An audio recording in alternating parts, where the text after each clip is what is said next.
Hello, this is Andrew Cutts from ACGS Spatial.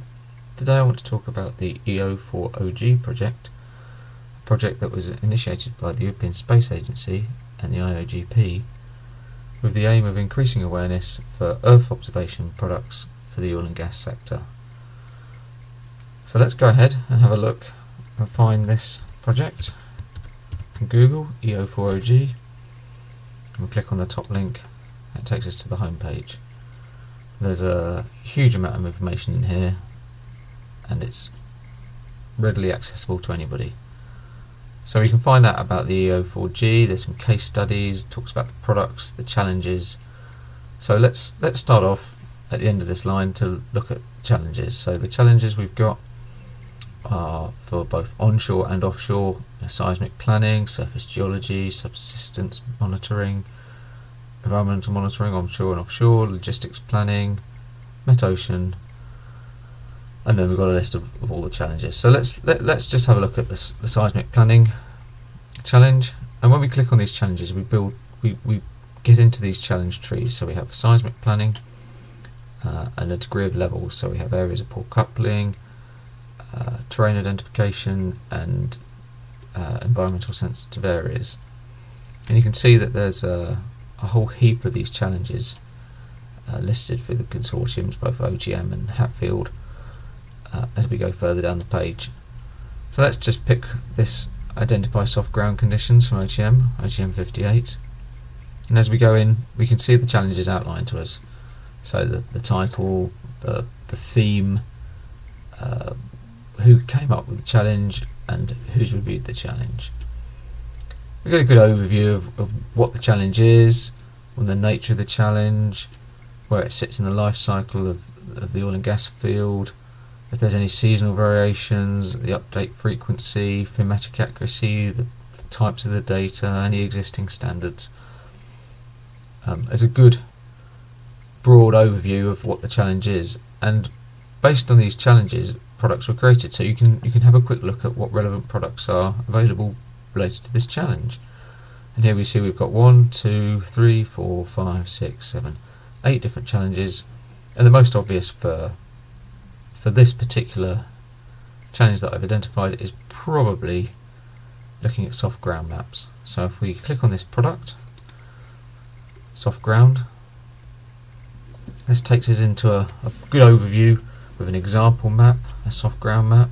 We see soft ground highlighted in red, low risk soft ground highlighted in this sort of orangey browny colour, and low risk in white.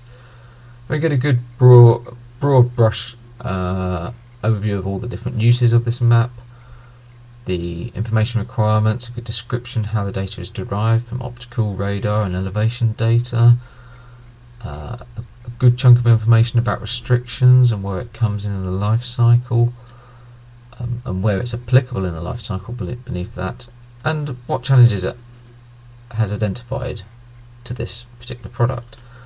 And there's a lot of information about overview input resources, minimum mapping units, spatial resolution. All this information is all available for all the products.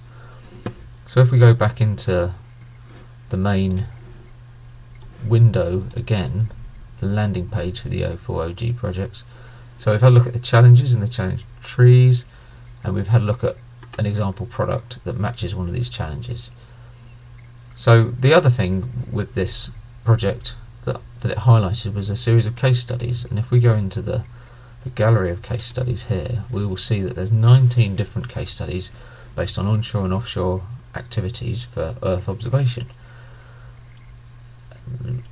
It's well worth spending some time reading about these studies, perhaps even as a starting point before you go looking at the different products that are available. I'm just going to have a look at this challenge here, developed by Geoville, which is on an oil field performance study.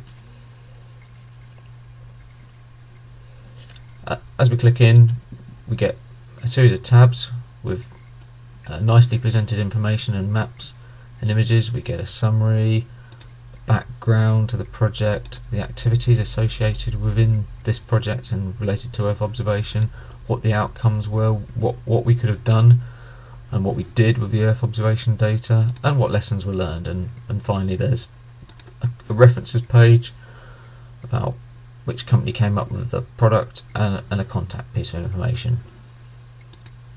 So the EO4OG project is a really excellent, potentially quite untapped resource about Earth observation. The products that they list, both onshore and offshore, are an enormous range, and I would encourage you to go and check it out. You can just look at these product sheets here and flick through, and you can see a huge amount of work has gone into building these. Let's just pick solar radiation as an example, and again, all this information, this is in the offshore part of the project, is presented in a nice, clear, transparent way to the user. Thank you very much.